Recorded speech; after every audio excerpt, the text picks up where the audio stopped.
अल बिरूनी एक पर्शियन विद्वान जो महमूद ऑफ गजनी के साथ भारत आया था। उसने भारत के कल्चर, रिलीजन, ट्रेडिशन और सोसाइटी को समझने की कोशिश की। So hello everyone, this is Mayank Dubey and you are welcome to फ्यूके एजुकेशन।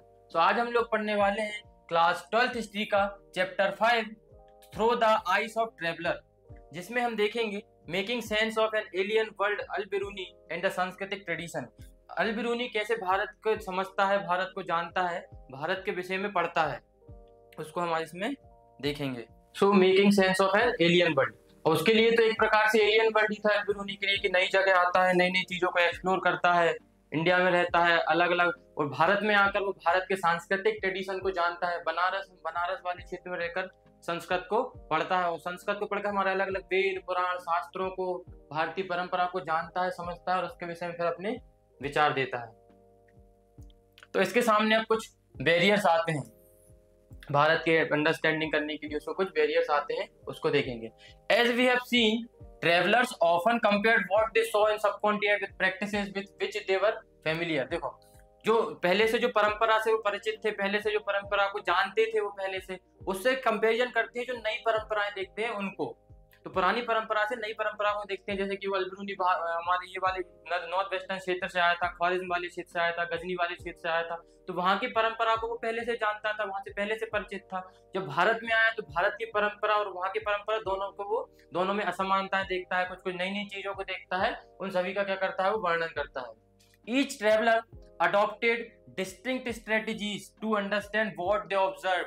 अलग अलग ट्रेवलर जो आते हैं वो सब अपने अलग अलग प्रकार से विचार देते हैं, हर एक की अलग अलग मेथड होती है देखने की, समझने की, परखने की। So Al Biruni for instance was aware of the problems inherent in the task he had set himself. अब अल बिरूनी ने कहा कि भाई भारत के ट्रेडिशन को समझना, प्रैक्टिसेस को समझना, किस प्रकार की परंपराएं हैं उनको जानना, तो उसके लिए उसको पता था समस्याएं तो बहुत आएंगी, क्योंकि यहाँ की भाषा अलग है, यहाँ के वेद अलग है, और यहाँ की परंपरा अलग है, कल्चर अलग है, कितने ज्यादा डाइवर्स यहाँ लोग रहते हैं, इन सबको जानने में तो समस्या आएगी, ये तो अल बिरूनी को पता था।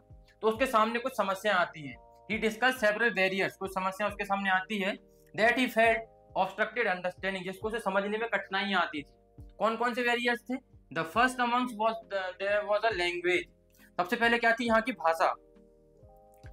सबसे पहले क्या थी? भाषा। अब देखो, हमारे यहाँ पे पहले भी मतलब संस्कृत भाषा ज्यादातर उस समय डोमिनेंट हुआ करती थी। जब अरब लोग आए यहाँ से, फिर अरेबिक आए धीरे धीरे, फिर मुस्लिम लैंग्वेज इंडिया में इंट्रोड्यूस होती है, Arabic language, Persian language, Turkish language, धीरे धीरे और भी ज्यादा लैंग्वेज आने लगी। अंग्रेज आए तो इंग्लिश की लैंग्वेज आने लगी, लेकिन पहले हमारे यहाँ संस्कृत लैंग्वेज बहुत चलती थी, तो वहाँ की लैंग्वेज को समझने में से स्टार्टिंग में बहुत ज्यादा समस्या आने लगी। तो पहला बैरियर क्या था इसके लिए? लैंग्वेज था। According to him Sanskrit was so different from Arabic and Persian. देखो वो क्या कहता है, Sanskrit was so different from Arabic and Persian that ideas and concepts could not be easily translated from one language to another language. अब संस्कृत और Arabic पूरी तरह different थी, उनके शब्द अलग अलग थे, भाषा बिल्कुल पूरी तरह कंप्लीटली इट वाज डिफरेंट। तो उसको कंसेप्ट समझने में, आइडिया समझने में, उनके विचारों को जानने में, और एक भाषा से दूसरी भाषा में कन्वर्ट करने में उन सभी विचारों को बहुत ज्यादा कठिनाइयां आती थी। तो उसके सामने सबसे पहला बैरियर क्या आया? अल बिरूनी के सामने लैंग्वेज आया। वो बोलता है कि संस्कृत भाषा में अलग अलग चीजों के, एक ही चीजों के अलग अलग प्रकार से मतलब है। क्या कहता है कि एक ही चीजों के अलग अलग मतलब है। जैसे हम घोड़ा का मतलब देखते हैं, अज़्ब, घोटक, ऐसे अलग अलग प्रकार से एक ही शब्द का अलग अलग मतलब है। घोड़ा तो घोड़ा होता है, उसके कितने सारे पर्यायवाची दिए गए हैं। और एक बात और बोलता है कि एक ही शब्द के अनेक भी मतलब है। जैसे कि हम देखें, कर मतलब हाथ भी होता है, और कर मतलब टैक्स को भी बोलते हैं। जैसे कनक कनकते सौगुने माँ तख्ता अधिका, ऐसा हम पढ़ते हैं एक दोहा, उसमें हम देखते हैं कि कनक मतलब सोना भी होता है, कनक मतलब धतूरा भी होता है। तो एक ही शब्द के अनेक मतलब भी थे, और एक ही मतलब के अनेक शब्द भी होते थे, इस प्रकार से। तो वह संस्कृत को बोलता था बहुत ज्यादा कॉम्प्लेक्स लैंग्वेज हुआ करती थी, इससे एक भाषा से दूसरी भाषा में ट्रांसलेट करने में उन्हें बहुत सारी प्रॉब्लम्स आती थी। So the second barrier he identified was the difference in religious beliefs and practices. अब देखो, सेकंड बैरियर क्या था उसके सामने? रिलीजियस बिलीफ्स एंड प्रैक्टिसेस, यहाँ की धार्मिक परंपराएं थी। पहला क्या बैरियर था? लैंग्वेज था। सेकंड बैरियर क्या आएगा? Religious beliefs and practices.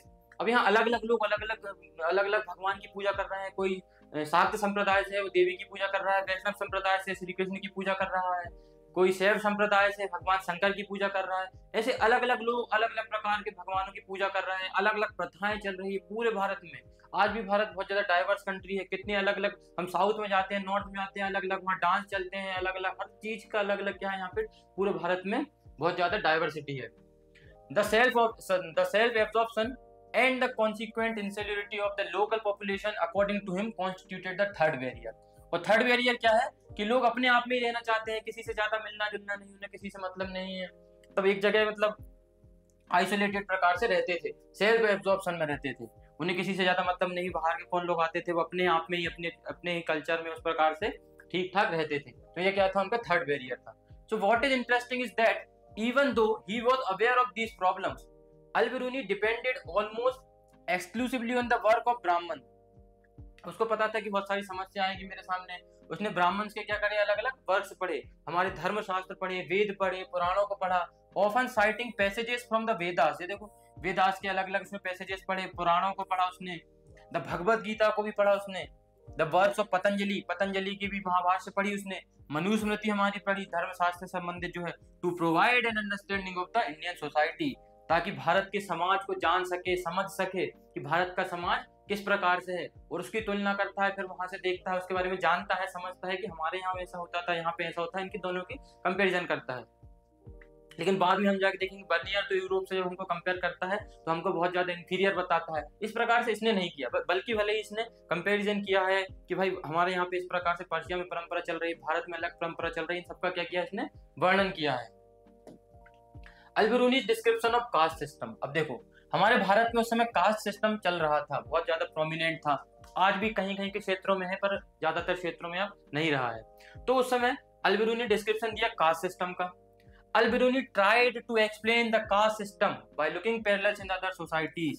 वहाँ की सोसाइटी में अलग अलग जगह कास्ट सिस्टम प्रिवेल कर रहा है, तो उन्होंने उसको पढ़ा। He noted that in ancient Persia 4 social categories। देखो जो पर्शिया वाला क्षेत्र है वहाँ पे कितनी कैटेगरीज है, वहाँ पर भी 4 सोशल कैटेगरीज पर रिकॉग्नाइज। कौन कौन सी, those of knights and prince, जो योद्धा होते थे और जो राजकुमार होते थे, एक कैटेगरी इस प्रकार से। पर्शिया की कैटेगरी के बारे में बात कर रहा है, अभी इंडिया के बारे में नहीं है। बोले इंडिया, मानता हूं कि मैं सोशल कास्ट सिस्टम इंडिया में नहीं बाहर भी चलता था, पर इंडिया का कास्ट सिस्टम बहुत different from the Persian caste system, ये बोलता है। तो इंडिया पर्शियन कास्ट सिस्टम में क्या था, नाइट्स एंड प्रिंस हुआ करते थे, मॉन्क्स होते थे, मॉन्क्स फायर प्रीस्ट पुजारी हुआ करते थे, और लॉयर हुआ करते थे, ये उनकी एक क्लास हुआ करती थी। थर्ड क्लास किसकी हुआ करती थी, फिजिशियन होते जो डॉक्टर वैद्य हुआ करते थे, फिजिशियन, एस्ट्रोनॉमर और साइंटिस्ट वैज्ञानिक, इनकी होती थी third category. And finally peasants, और फोर्थ कैटेगरी होती थी पीजेंट। ये 4 कैटेगरी, पीजेंट्स एंड आर्टिसंस, ये फोर्थ कैटेगरी में आते थे, पीजेंट्स एंड आर्टिसंस आते थे फोर्थ कैटेगरी में। ऐसे 4 कैटेगरी में सोसाइटी पर्शिया की भी डिवाइडेड थी। और फिर इंडिया के बारे में क्या कहता है, in other words he attempted to suggest that the social division were not unique to India. Social division जो है केवल यूनिक इंडिया में यूनिक नहीं है कि सोसाइटी में डिवीजन है, सोसाइटी में हायरार्किकल सिस्टम इस प्रकार से बनाया है, वर्ण व्यवस्था जो बनाई है, कास्ट सिस्टम आपने जो बनाया है, केवल इंडिया में नहीं, इंडिया के बाहर भी है। पर बोलता है इंडिया का ज्यादा और भी ज्यादा कॉम्प्लेक्स है, इंडिया का कास्ट सिस्टम, इंडिया का वर्ण सिस्टम बहुत ज्यादा रिजिड है।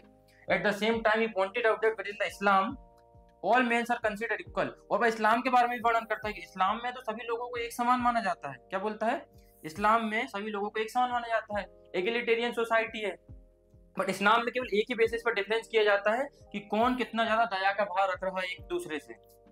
इस प्रकार से उनके में डिफरेंशिएट किया जाता है कि कौन कितना ज्यादा दया का भाव रख रहा है अपने लोगों से, उसके आधार पर उसमें डिफरेंशिएशन किया जाता था। वहां की पूरी सोसाइटी एक तरह से इक्वलिटी हुआ करती थी, एगलिटेरियन सोसाइटी उनकी हुआ करती थी। तो इस प्रकार से अलग अलग वहां के कंपेरिजन करता है और बताता है कि किस प्रकार से कास्ट सिस्टम हुआ करता था। उसके बाद हम देखते हैं, in spite of his acceptance of the Brahmanical description of the caste system, Al-Biruni disapproved of the notion of the pollution। देखो उसने कास्ट सिस्टम के बारे में पढ़ा, जैसा भी लिखा उसके बारे में, पर वो एक नोशन था जो पॉल्यूशन हम बोलते हैं ना, अछूत बोलते हैं जिन्हें हम क्या बोलते हैं, अछूत। तो उससे उसको डिसअप्रूव करता है, बोले मैं नहीं मानता, ये इन्होंने जो लिखा उसको मैं नहीं मानता, उसका समर्थन मैं नहीं करता। He remarked that everything which falls into the state of impurity strives and succeed in regaining its original condition of purity. वो बोलता है कुछ भी चीज अशुद्ध है तो एक ना एक समय उसको शुद्ध किया जा सकता है, इस प्रकार से वो बोलता है। The sun cleanses the air, जो सन रहता है वो क्या करता है, हमारी सन जो है, हमारा सूर्य जो है वायु को साफ कर देता है। And the salt in the sea prevent the water from becoming polluted. और समुद्र में हमारे जो है, समुद्र में या सागर में हमारे जो नमक रहता है वो समुद्र को पॉल्यूटेड होने से बचाता है। If it were not so insisted by Alberuni, life on the earth would have been impossible. अगर ऐसा ना हो हमारी पृथ्वी पर तो हमारा जीवन क्या है, असंभव है। तो हर अशुद्ध चीज कहीं ना कहीं किसी ना किसी प्रकार से क्या शुद्ध की जा सकती है।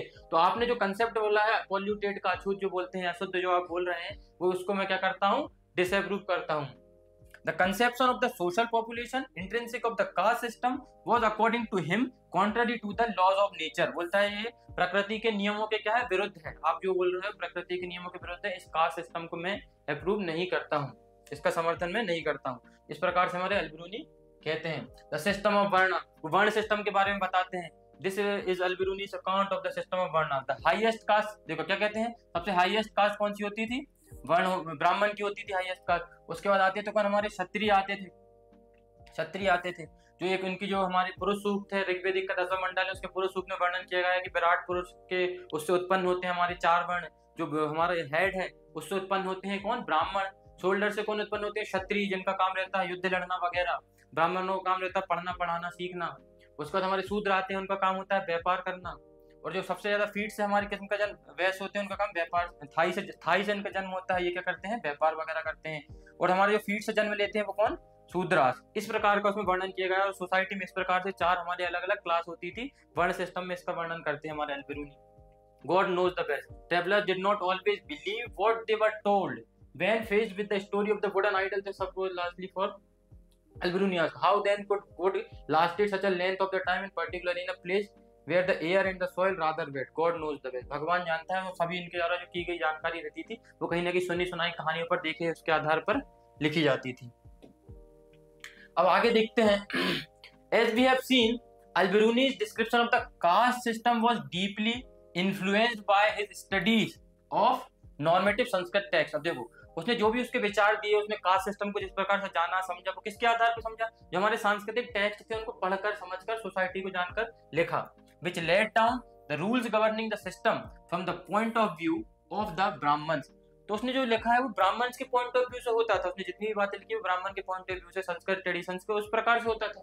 हाउएवर बट रियल लाइफ में system was not quite as rigid. पर उतना जितना इसने जिस प्रकार से वर्णन किया है उतना ज्यादा सिस्टम हमारे इंडिया में रिजिड नहीं हुआ करता था, उतना ज्यादा कॉम्प्लेक्सिटी नहीं हुई करती थी। फॉर इंस्टेंस जैसे कि हम देखते हैं द कैटेगरी डिफाइंड एज अंत्यज। देखो हमारे में एक और कैटेगरी होती थी, अंत्यज बोलते थे। क्या बोलते थे, अंत्यज। जो बोर्न आउटसाइड सिस्टम के बाहर जो जन्म लेते थे, मतलब वर्ण सिस्टम के बाहर जो जन्म लेते थे उनको बोलते थे अंत्यज। Were often expected to provide inexpensive labour to both peasant और जमींदार। पीजेंट्स और जमींदार के लिए अंत्यज लोग जो करते थे हमारे कास्ट सिस्टम के ही सिस्टम से बाहर होते थे। इन लोगों को भी सोसाइटी में क्या मिलता था, काम मिलता था। पीजेंट्स के लिए जमींदार के अंदर क्या करते थे, काम करते थे। देखो सोसाइटी में भी उनको इजीली इन्वॉल्व किया जा रहा है। इतना भी ज्यादा रिजिड सिस्टम नहीं था जो अल्बेरूनी डिस्क्राइब करते हैं। In other words, while they were often subjected to social operation, they were included within economic network। भले ही उन पर सोशल ऑपरेशन हो रहा, मतलब सोशल उनको समाज में दबाया जा रहा है, समाज में स्थान सही से नहीं मिल रहा है, परंतु उसके बावजूद भी उनको क्या इकोनॉमिक नेटवर्क में शामिल किया जाता था। सोसाइटी में उनको भी काम मिलता था पूरी तरह सब प्रकार से। और इतना ही ज्यादा हमारी सोसाइटी में रिजिड या कॉम्प्लेक्स सिस्टम नहीं हुआ करता था जितना हमारे अल्बेरूनी बताते हैं। So with this we have completed our topic. तो अल्बेरू ने सांस्कृतिक ट्रेडिशन को पढ़कर भारत और इस्लामिक वर्ल्ड के बीच में एक समझदारी का ब्रिज बनाया। So thank you very much and don't forget to like, share and subscribe. Thank you.